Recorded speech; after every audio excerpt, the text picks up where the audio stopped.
So guys, if you're dealing with any short-term or long-term injuries to your joints, tendons, ligaments, I'm going to go through in this video what the actual peptides are for healing these and look at the scientific research around peptides and how they actually help the healing process. Peptides are basically small proteins that work on pathways to regenerate our tissue. And I want to go through the cellular mechanisms of how these peptides are actually working in the human body to help healing.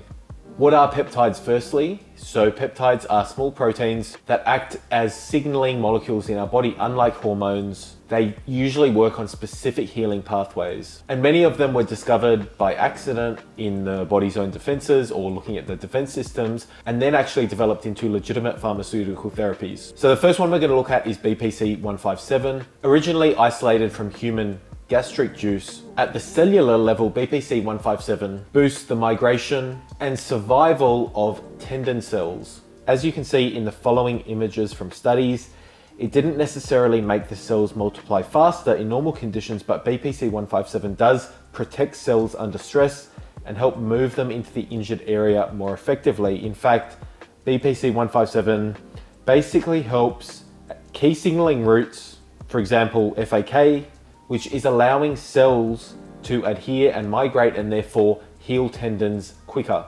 Not only this, but BPC 157 is involved in the creation of new blood vessels. So you're not only getting better cellular repair of your tendon that might be injured, but you're also getting better blood flow and nitric oxide supply. As you can see in these images, there is a significant increase in the amount of blood vessels around an injury site. With BPC 157, you're getting that network of blood flow, more oxygen and nutrients for healing.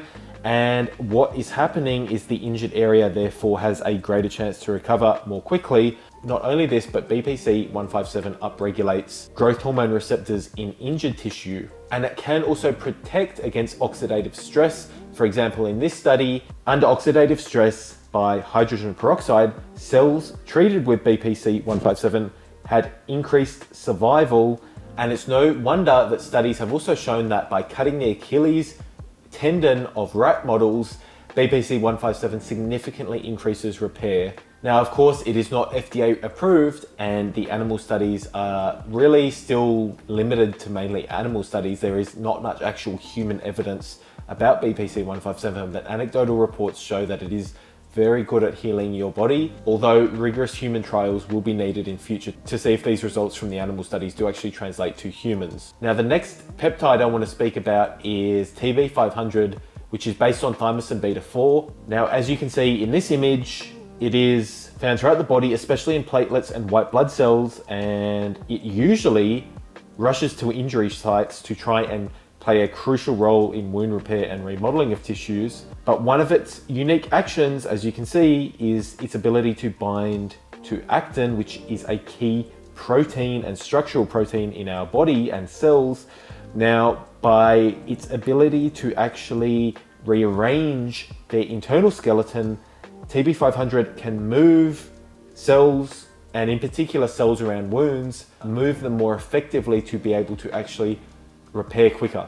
Essentially, it is freeing up actin, which are the building blocks needed for cellular repair, and enhancing cell migration and therefore cellular repair from any damage that you've actually caused. As you can see in this image as well, it's a very potent stimulator of VEGF, and VEGF is expressed in injured tissue to try and formulate new blood vessels faster in order to heal your injury quicker. As you can see in this study, it also has remarkable anti-inflammatory and anti-fibrotic effects. For example, animal studies across different organs consistently show, as you can see, that TB500 treatment leads to less scar tissue and more organized healing.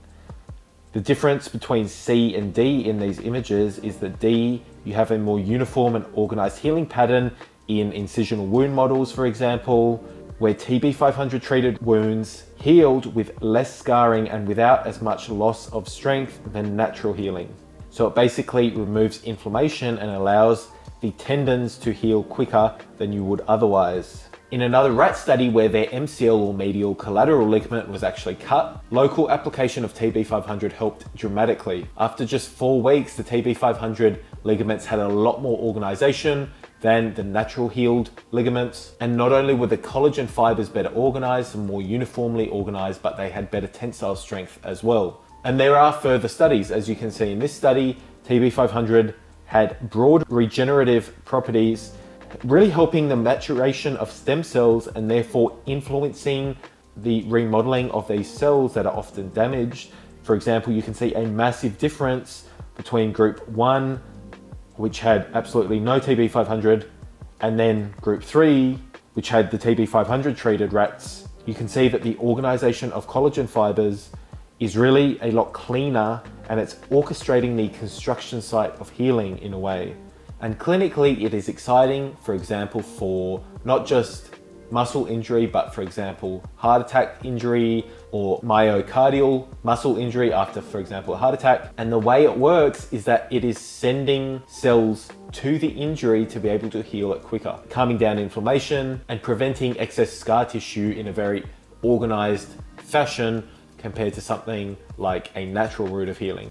The third peptide I want to speak about in terms of this whole video is GHK-Cu, or the copper peptide. Now, this is a naturally occurring tripeptide in our bodies that is found in things like saliva, but GHK-Cu levels decline significantly with age. And how it works, if you look at this image, is that it is often called the copper peptide because it binds copper, which is essential for many enzymes involved in tissue repair, but it has been shown to stimulate blood vessel and nerve growth, as well as increased collagen production. And it basically is sending a signal for tissue rebuilding and also supplying copper to these enzymes that are very important in wound healing and wound healing genes. So in practical terms, GHK-Cu has potent wound healing ability. For example, as you can see in the following image, that experiments in animals found that applying this peptide to full thickness skin wounds led to a faster contraction of the wound and more robust connective tissue being formed. Not only this, but the treated wounds had more collagen, which is showing that they were able to heal up quicker, and therefore you get a stronger wound closure as a result. As you can see in this study, it's not just linked to skin, but GHK-Cu, the copper peptide, also can help healing distant injuries, for example, bone fractures, blood vessels, deeper wounds, joint and tendon repair, as well as in certain studies, osteoarthritis and cartilage injuries, given the fact that it is such a strong regenerative peptide.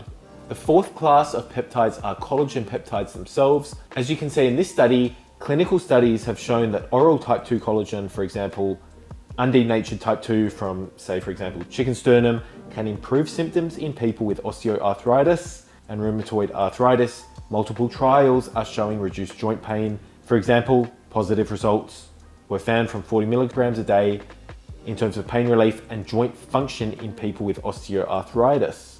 This review from 2024 noted that collagen supplementation has repeatedly shown clinical improvements in osteoarthritis and rheumatoid arthritis, and researchers are even exploring its effect on tendon and ligament health. Now, collagen peptides are not really stimulating pathways like BPC 157 or TB500. They are providing the raw building blocks and could be a good adjunct to, in addition to taking BPC 157 and TB500, in that you're providing the actual building blocks of collagen repair for, say, for example, a wound or a joint injury. The fifth class of peptides that I would like to speak about are growth hormone peptides, or growth factors like IGF-1 and growth hormone itself. IGF-1 is a key factor in stimulating protein synthesis and cell growth and cell repair.